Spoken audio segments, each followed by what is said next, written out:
এই 7 আলামত তোমার সাথে মিলিয়ে নাও, যাকে তুমি চাইছো তাকে পাবে কি না। এই নিয়ে আল্লাহ কি বলেছেন? ভিডিওটি অনেক বেশি গুরুত্বপূর্ণ, তাই ভিডিওটি না টেনে শেষ পর্যন্ত দেখুন এবং ভিডিওর শুরুতে একটা লাইক দিয়ে বেশি বেশি ফ্রেন্ড অ্যান্ড ফ্যামিলির সাথে শেয়ার করুন এবং আমার চ্যানেলে নতুন দর্শক হয়ে থাকলে চ্যানেলটি সাবস্ক্রাইব করে পাশে থাকুন। চলুন শুরু করি আজকের ভিডিও। মানুষের হৃদয় আল্লাহর হাতে। কারো প্রতি ভালোবাসা, কারো প্রতি টান বা কাউকে পাওয়ার আকাঙ্ক্ষা সবই আল্লাহর ইচ্ছার অন্তর্ভুক্ত। আমরা অনেক সময় মনে করি, আমি তাকে চাই, আমি তার জন্য দোয়া করি, তাহাজ্জুদে কাঁদি, তাহলে কি আল্লাহ তাকেই আমাকে দেবেন? এই প্রশ্নটি শুধু তোমার নয়, কোটি মানুষের অন্তরের প্রশ্ন। আজ আমরা কুরআন হাদিসের আলোকে এবং বাস্তব জীবনের ইঙ্গিতে দেখব, আল্লাহ কখন বুঝিয়ে দেন যে তুমি যাকে চাও তাকেই তুমি পাবে কিনা। 1. তোমার হৃদয়ে শান্তি নেমে আসে যখনই তুমি তার কথা মনে করো। আল্লাহ তাআলা কুরআনে বলেছেন, যাদের অন্তর আল্লাহর স্মরণে প্রশান্তি পায়, জেনে রাখ, আল্লাহর স্মরণেই হৃদয় প্রশান্ত হয়। সূরা রাদ আয়াত 2:8। যখন তুমি কারো কথা ভাবো কিন্তু সেই চিন্তায় তোমার অন্তরে অশান্তি নয়, বরং অদ্ভুত এক শান্তি, নরম অনুভূতি ও নিরাপত্তা বোধ জাগে, তখন বুঝবে তোমার সেই অনুভূতিটা কেবল মানসিক নয়, বরং আল্লাহর পক্ষ থেকে একটি ইলহাম বা অনুপ্রেরণা হতে পারে। যদি সেই ভালোবাসা হারাম পথে না যায়, যদি তা নামাজ ও তাকওয়া বাড়িয়ে দেয়, তাহলে সেটি হতে পারে আল্লাহর লিখিত সম্পর্কের শুরু। 2. যখন তোমার দোয়ায় তার নাম আসে আর তোমার কান্না থেমে যায়, তুমি হয়তো তাহাজ্জুদের রাতে আল্লাহর সামনে কেঁদে ফেলো, ইয়া আল্লাহ, যদি সে আমার ভাগ্যে থাকে তবে তাকে আমার জন্য হালাল করে দাও। সেই কান্নার পরে তোমার মনে যদি এক ধরনের শান্তি, তৃপ্তি বা তাওয়াক্কুল, আল্লাহর উপর ভরসা আসে, তাহলে বুঝে নাও আল্লাহ তোমার দোয়া শুনেছেন। তিনি হয়তো এখনই দিচ্ছেন না, কিন্তু তার দেরি মানেই প্রত্যাখ্যান নয়।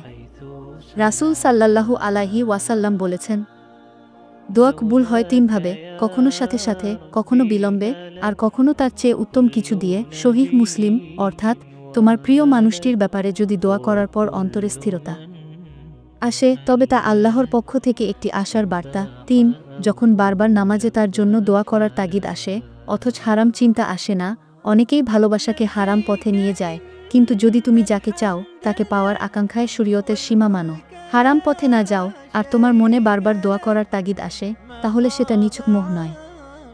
এটা হতে পারে আল্লাহর পক্ষ থেকে একটি দিলের ইশারা যে এই মানুষটি তোমার ভাগ্যে থাকতে পারে, তাই দোয়া চালিয়ে যাও। কুরআনে বলা হয়েছে, তোমরা হয়তো এমন কিছু চাও যা তোমাদের জন্য কল্যাণকর নয়, আর আল্লাহ জানেন তোমরা জানো না। সূরা বাকারা 2:16। অর্থাৎ যদি সেই মানুষটি তোমার জন্য কল্যাণকর হয়, আল্লাহ দেরি করলেও একদিন তোমাকে তার দিকে টেনে নেবেন, আর যদি না হয়, তিনি তোমার হৃদয় থেকেই ধীরে ধীরে দূরে সরিয়ে দেবেন। 4. যখন সময়, দূরত্ব, ভুল বোঝাবুঝি থেকেও সম্পর্ক ভাঙে না, মানুষের ইচ্ছায় নয়, আল্লাহর ইচ্ছায় সম্পর্ক টিকে থাকে। যদি তুমি বারবার দূরে যেতে চাও, কিন্তু দেখো কোনো না কোনোভাবে যোগাযোগ, স্মৃতি বা কোনো ঘটনার মাধ্যমে তোমরা আবারও সংযুক্ত হয়ে যাচ্ছ, তবে বুঝে নাও এখানে কোনো অদৃশ্য পরিকল্পনা কাজ করছে। এটাই আল্লাহর একটি গায়েবী ইঙ্গিত। যদি তিনি চান, পুরো পৃথিবী বাধা দিলেও দুজন মানুষকে এক করবে, আর যদি না চান, তাহলে দুজন এক ছাদের নিচে থেকেও পর হয়ে যাবে। 5. যখন তোমার ভালোবাসা তোমাকে নামাজের দিকে নিয়ে যায়, দূরে নয়, সত্যিকারের ভালোবাসা মানুষকে আল্লাহর দিকে টানে। যদি যাকে তুমি চাও তার জন্য দোয়া করতে গিয়ে তুমি নিয়মিত নামাজ পড়া শুরু করো, ইস্তেগফার বাড়াও, আল্লাহর কাছে কান্না করো, তাহলে সেই ভালোবাসা আল্লাহর সন্তুষ্টির পথে। কিন্তু যদি কারো প্রতি আকর্ষণ তোমাকে গুনাহের পথে, অস্থিরতায়, হতাশায় বা ইমানের দুর্বলতায় ফেলে, তাহলে বুঝে নাও সেটি আল্লাহর লিখিত নয়, সেটা শয়তানের ফাঁদ। রাসূল সাল্লাল্লাহু আলাইহি ওয়াসাল্লাম বলেছেন, যে ব্যক্তি আল্লাহর কারণে ভালোবাসে, আল্লাহর কারণেই ঘৃণা করে, তার ভালোবাসা ও ঘৃণাই সমান। আবু দাউদ। অতএব যে ভালোবাসা তোমার ঈমান বাড়ায়, সেই ভালোবাসাই তোমার জন্য হালাল পথে আশা রাখার যোগ্য। 6.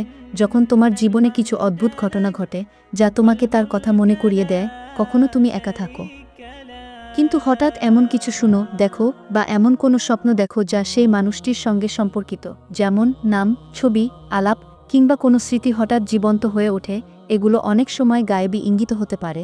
আল্লাহ বলেন, আমি তোমাদের নিকটে এমনভাবে আছি যে আমি তোমাদের অন্তরের কথাও জানি। সূরা মাফ 1:6। যদি তোমার ভালোবাসা পবিত্র হয়, আল্লাহ তোমাকে কিছু সংকেত দিতে পারেন যাতে তুমি অপেক্ষায় ধৈর্য ধরো, হাল না ছাড়ো। এগুলো সবসময় সরাসরি বার্তা নয়, বরং আত্মার গভীরে জেগে ওঠা এক ধরনের শান্ত আশ্বাস। 7 যখন সবকিছু হারিয়ে গেলেও তুমি আল্লাহর উপর আস্থা হারাও না, সবচেয়ে বড় আলামত হলো তুমি যতই কষ্ট পাও না কেন, যতই প্রত্যাখ্যাত হও না কেন, তোমার ভিতরে এক অদ্ভুত তাওয়াক্কুল থেকে যায়। আল্লাহ যদি চায় সে ফিরে আসবে, আর যদি না চায় তবুও আল্লাহ কিছু উত্তম দেবেন। এই বিশ্বাসই বোঝায় তুমি আল্লাহর পরিকল্পনার পথে আছো। কুরআনে বলা হয়েছে নিশ্চয়ই কষ্টের সাথেই রয়েছে স্বস্তি। সূরা আশ-শুরা আয়াত 5-6 তুমি যদি কাঁদো তবুও আল্লাহর উপর আস্থা হারাও না, তাহলে সেটাই প্রমাণ করে যে তুমি প্রকৃত ভালোবাসাকে আল্লাহর হাতে সঁপে দিয়েছ। আল্লাহর পরিকল্পনা কখনোই ভুল নয়। মানুষ ভাবে আমি তাকে চেয়েছিলাম কিন্তু পাইনি, তাই হয়তো আল্লাহ আমাকে ভালোবাসেন না। কিন্তু সত্য হলো আল্লাহ কখনো তোমার প্রার্থনা অস্বীকার করেন না, তিনি শুধু তা তোমার জন্য আরও ভালো রূপে বাস্তবায়ন করেন। যাকে তুমি চেয়েছিলে হয়তো সে তোমার জন্য ভালো ছিল না। আল্লাহ জানেন তোমার ভবিষ্যৎ যা তুমি জানো না, তাই কখনো কখনো তিনি কাউকে দূরে সরিয়ে দেন যেন তোমাকে তোমার প্রকৃত সঙ্গীর পথে নিয়ে যেতে পারেন।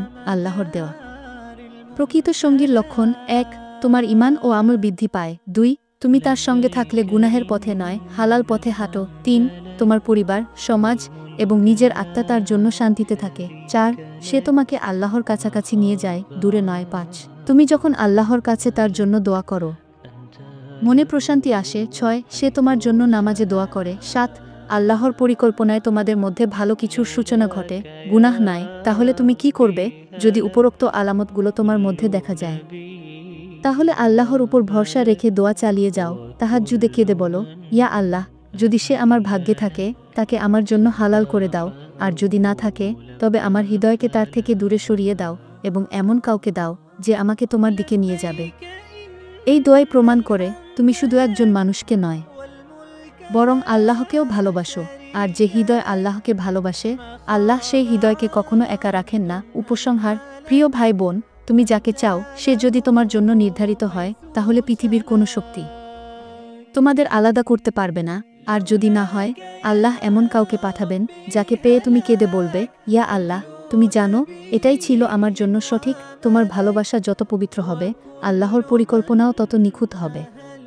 তাই এই 7 আলামত যদি তোমার জীবনে দেখা দেয়, বুঝে নাও আল্লাহ তোমার হৃদয়ের দোয়া শুনছেন। শুধু ধৈর্য রাখো, নামাজে অবিচল থাকো, আর আল্লাহর হুকুম মানো। তুমি যাকে চাও বা যাকে পাও সবই একদিন তোমাকে আল্লাহর প্রেমের পথে নিয়ে যাবে, ইনশাআল্লাহ। আল্লাহর ভালোবাসা প্রতিটি অপেক্ষার পেছনের রহস্য।